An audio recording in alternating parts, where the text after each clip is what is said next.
I put a plan together to conquer TikTok 4 months ago, and I've now completed my conquest. So I conquer TikTok faster than the nation states conquer countries, bro. 4 months, I put a plan together, boom, done. Now it's mine. I own it. Finished. Didn't spend a penny. Didn't spend a single penny on advertisements. I don't even have a TikTok account myself. I just put a plan together, we made it happen, and it's a lot of the time it's not just the plan, it's the execution and the tenacity behind the execution. We were tenacious like we always are, and we moved with speed and we got it done. Some people find it inspirational, and some people are upset by it, and their ego prevents them from learning from it. But it's the kind of people who are really genuinely upset by what I say are the kind of people who can't truly learn anything and become successful in life. I obviously know what I'm talking about to some degree, right? So if Mike Tyson walks in here and tells you he's going to teach you how to box and says you can't fight, you're a pussy, if that upsets you, then you can't learn, right? It's Mike Tyson. Just shut up and listen. I'm still a student of life, right? There's nobody knows everything, and there's still a lot of people who I respect and will always respect and always am quiet around and treat with that absolute respect. But I've been learning for a very, very long time. I've always been very, very observant, trying to pay a lot of attention.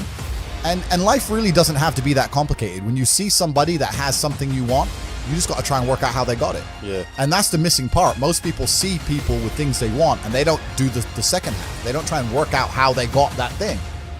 When I talk about the Matrix, I'm talking about the systems which have been created by society, which are deliberately designed to enslave. In the movie, the Matrix were used for our body heat, but here in this Matrix, we're used for our efforts and our energies.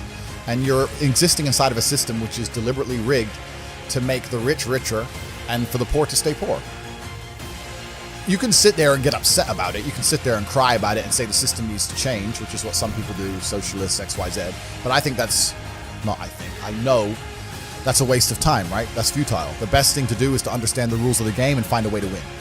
I remember during COVID when they did the stimulus checks and they passed out all this free money to everyone, in England, they gave a lot more money, but in America, everyone got like $1,400 each, and everyone was happy about it, saying, oh, he's giving money for the poor.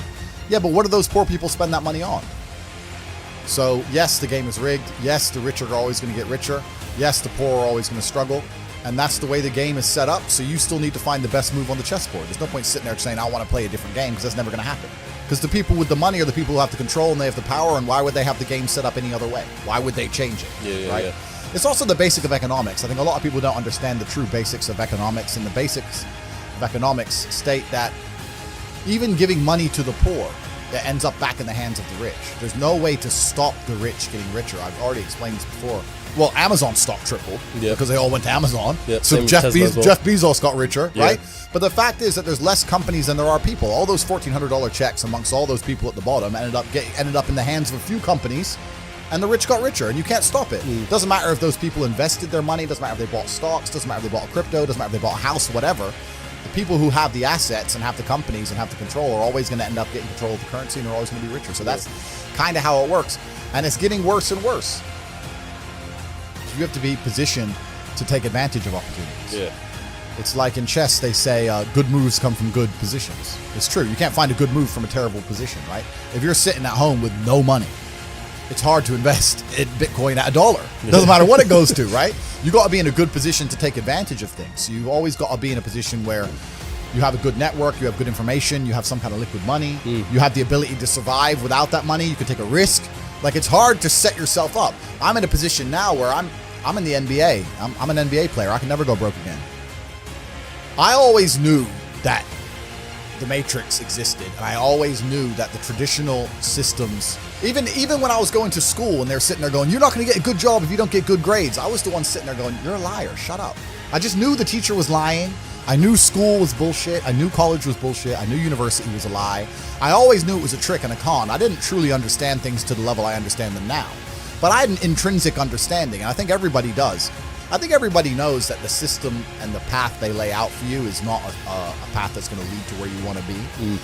And I didn't know what the other path was, but that intrinsic distrust for the system and that distrust for the things they wanted me to do made me search for other avenues. And then I found them.